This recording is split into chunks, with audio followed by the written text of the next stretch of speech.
2000년대 초 세리에를 누비며 팬들에게 황제라는 소리를 들었던 선수가 있습니다. 그의 괴물 같은 활약으로 인해 한 축구 게임은 이 선수를 사기급 성능으로 만들었던 적도 있었죠. 그만큼 임팩트가 상당히 강했지만 그 전성기가 매우 짧아 정말 아쉬웠던 선수, 아드리아누 이야기입니다. 1982년 범죄율이 높기로 소문난 빌라 크루제이로 파벨라에서 태어난 아드리아누. 보통 사람들은 브라질의 빈민가를 떠올릴 때면 범죄, 폭력, 부패가 만연한 이미지를 생각하지만 의외로 아드리아누는 자신의 어린 시절이 매우 즐거웠다고 합니다. 가족, 그리고 친구들과 함께 연도 날리고 팽이도 돌리며 주로 밖에서 많은 시간을 보냈다고 하죠.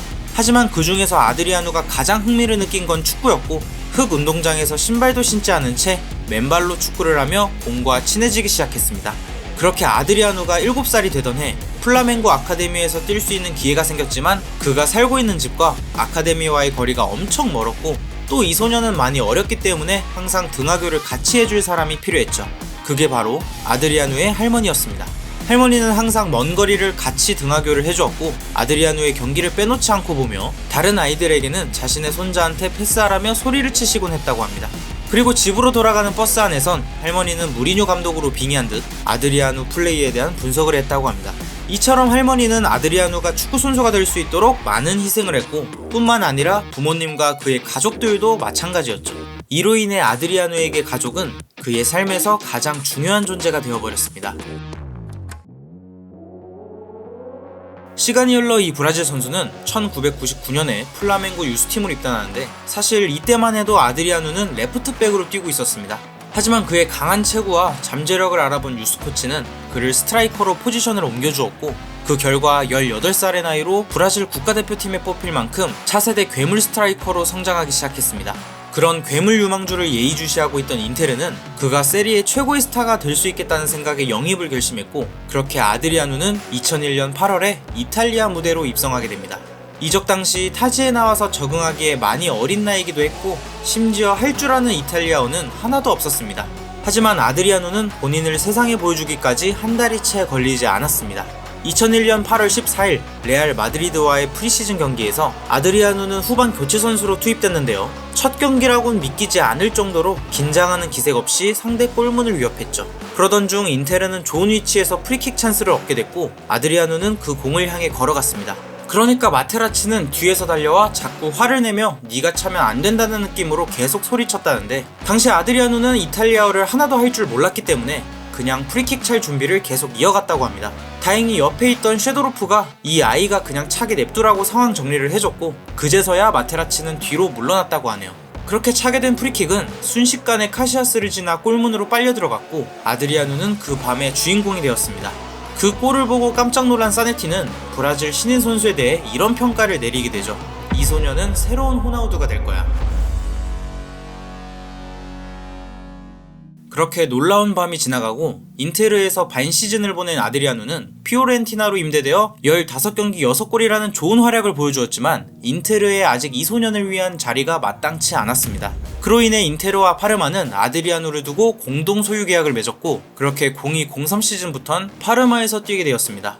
아드리안 부투와 함께 최고의 합을 보여주며 파르마의 공격을 이끌었고, 1년 반 동안 23골을 넣는 훌륭한 활약을 보여줬습니다. 그런 아드리아누를 지켜보던 인테르는 다시 그를 복귀시키기 위해 2004년 1월에 재계약을 했고, 그렇게 03-04 시즌 후반기부턴 인테르에서 뛰게 됐죠.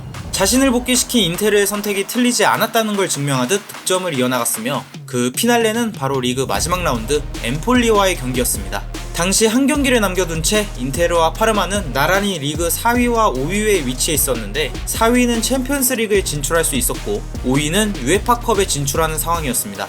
그렇게 시작된 엠폴리와의 리그 마지막 경기, 인테르는 반드시 이 경기에서 승리해 4위를 지켜야만 했죠.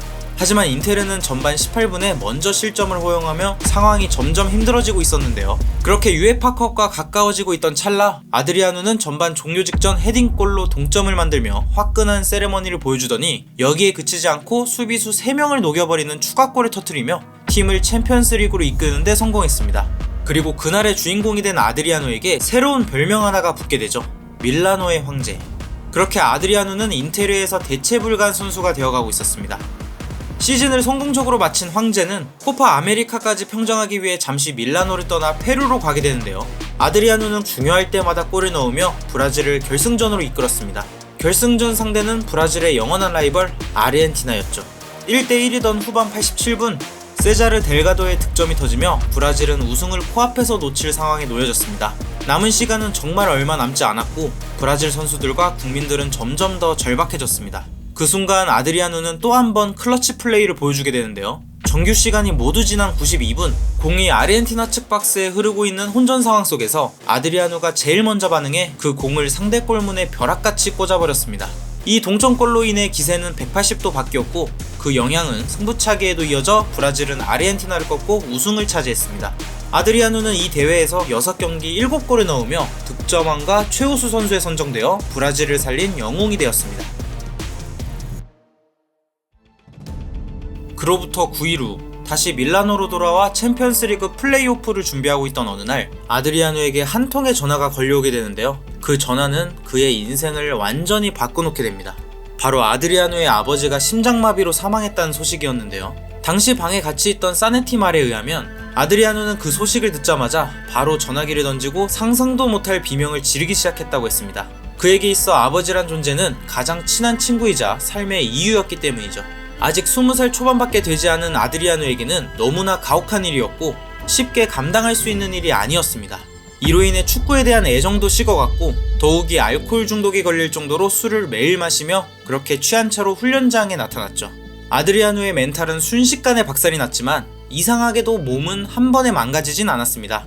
이어지는 04-05 시즌엔 28골을 넣으며 좋은 활약을 이어나갔고 컨페더레이션스컵에서도 작년 코파 때와 같이 득점왕과 최우수 선수를 수상하며 브라질의 우승을 이끌었죠. 하지만 그것도 잠시 아드리아누의 계속되는 방탕한 생활과 끔찍한 프로의식은 인테르에겐 독이 되어가고 있었습니다.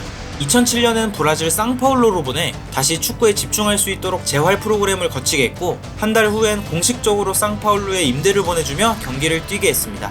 하지만 매주 클럽에서 노느라 훈련을 빼먹고 있다는 사실이 밝혀지면서 상파울루는 그를 다시 인테르로 복귀시켰고 머지않아 2009년 4월엔 월드컵 예선 이후 클럽에 복귀를 하지 않는 일도 일어나게 됩니다. 그리고 인터뷰를 통해 축구를 그만두고 싶다는 폭탄 발언을 하며 그렇게 인테르와의 8년간의 동행은 찝찝하게 마무리되었습니다.